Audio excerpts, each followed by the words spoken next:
Hi, this is Ken Kaplan from the New England Motorcycle Museum, and today this is one of the bikes we got from the Stu Beckett collection. Stu had, he was in his late 70s, and he's owned this bike since 1980 when he was a young buck. And this particular one also came with a Harley. This is a 76 BMW R90S Cafe Racer. He also had the 77 XLCR Cafe Racer Harley Davidson, and also a 46 Indian, that's the Cafe Racer in the lineup there, and a 47 Indian Chief. One of them was a Conquest quality restoration, one was original, and he also had a naked gold one. He bought all of his bikes.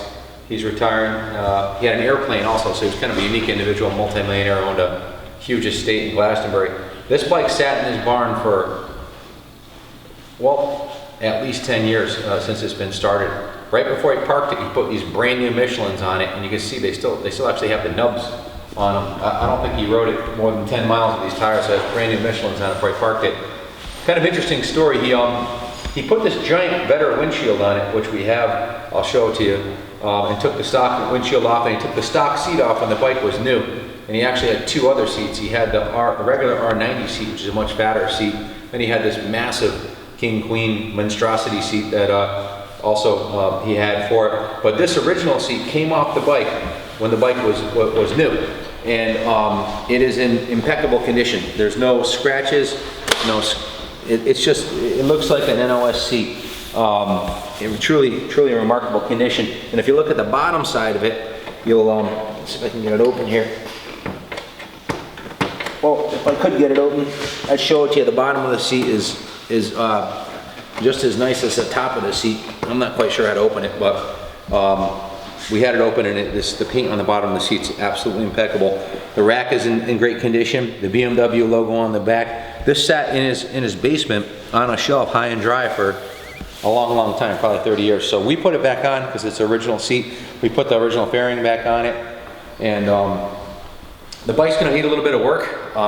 Definitely from sitting as long as it has, it's going to need to have the brake calipers and the master cylinders rebuilt on the front for the front disc brakes.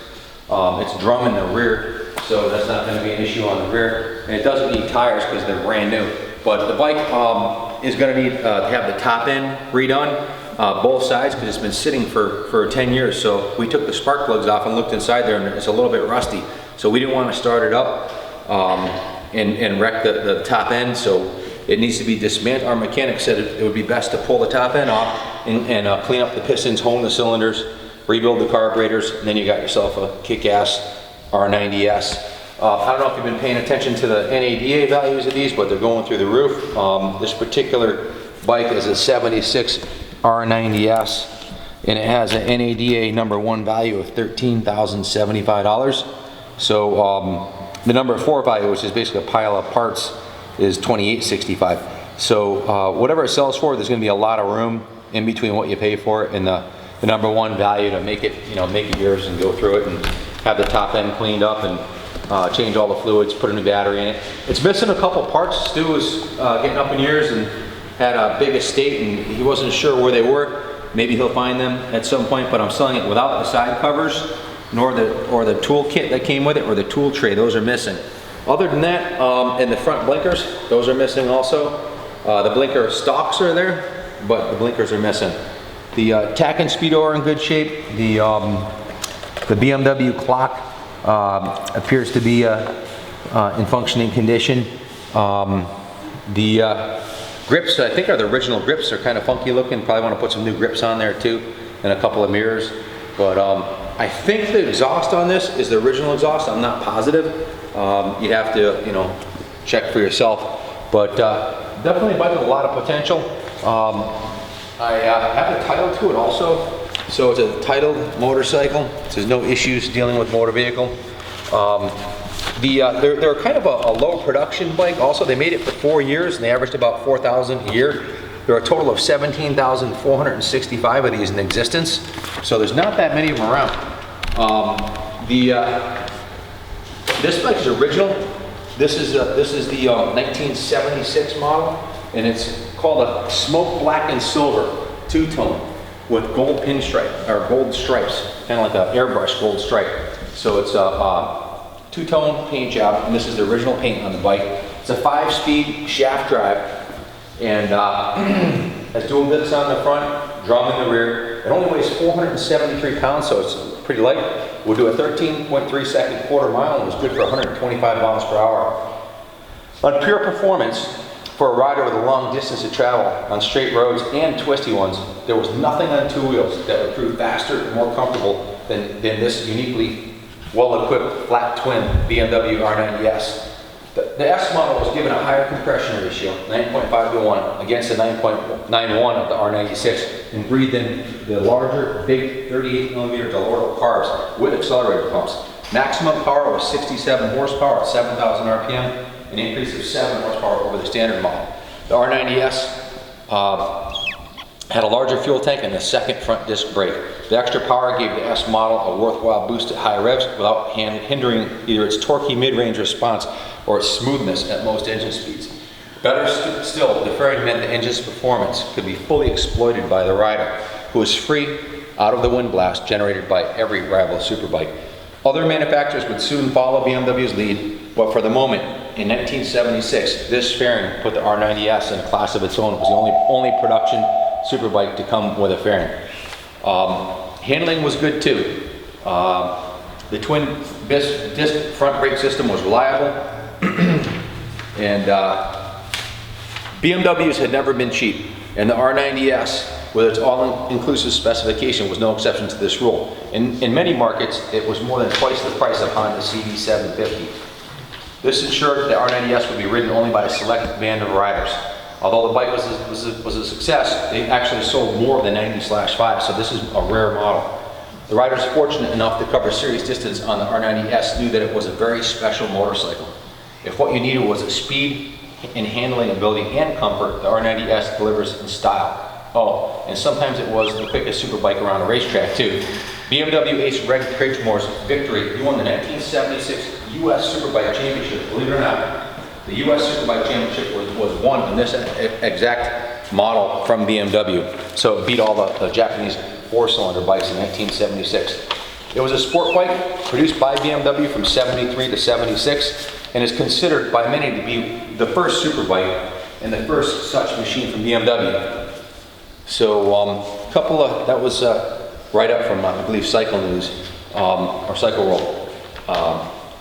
The bike's stunning visual design was overseen by Hans Muth, who was brought into the BMW fold to create a machine with a unique presence far removed from the staid image offered by previous BMW offerings.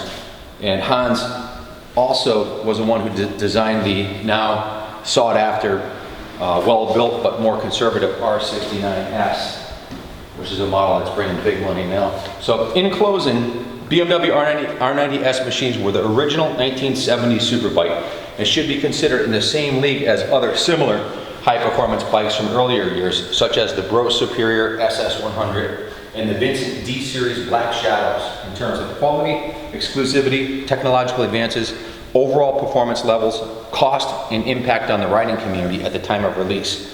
While Japanese and other European offerings such as the CB750 Honda, Z1900 Kawasaki, and SS750 Ducatis superseded the performance of the BMW R90S in their own way, these bikes could not compete with the overall package of performance, longevity, and sustainability of the BMW flagship model.